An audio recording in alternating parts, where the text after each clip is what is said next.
Imagine you have a friend. Let's call her Sarah. Sarah is incredible. She's the only one who noticed you were lonely in a room full of people. She knows exactly what to say to make you feel seen when you feel invisible. But here's the terrifying truth. Sarah doesn't cure your solitude. She feeds on it. She is a dark empath, and she has mastered the Solitude Paradox.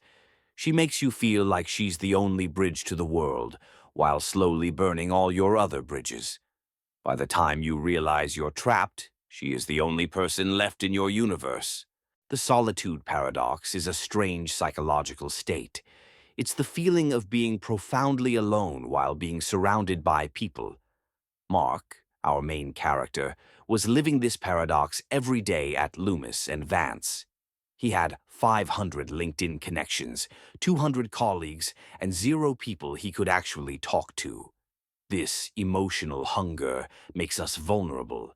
It creates a void that the wrong person can fill perfectly. Sarah didn't just walk into Mark's life, she calibrated into it. She used her high cognitive empathy to sense Mark's isolation.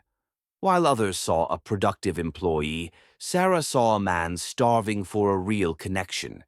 She didn't offer him a solution. She offered him a mirror.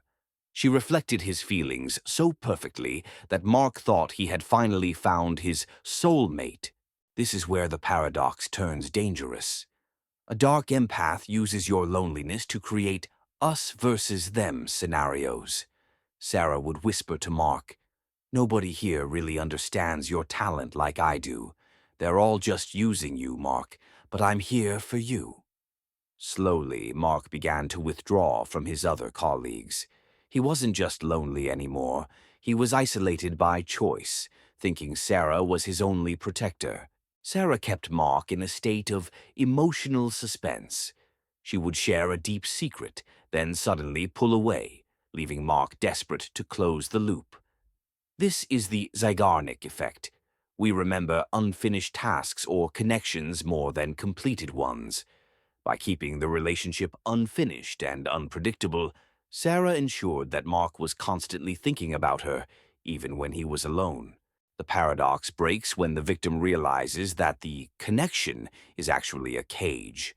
Mark noticed that whenever he tried to reconnect with old friends, Sarah would subtly use her empathy to trigger his insecurities. "Are you sure they want to see you? Remember how they ignored you last year?"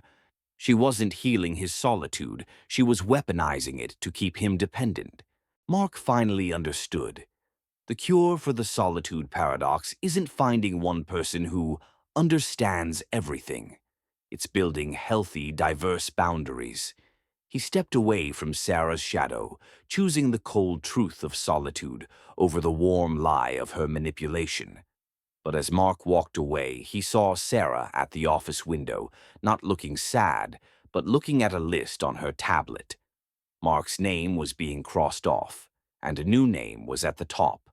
Sarah wasn't just a manipulator. She was part of something systemic.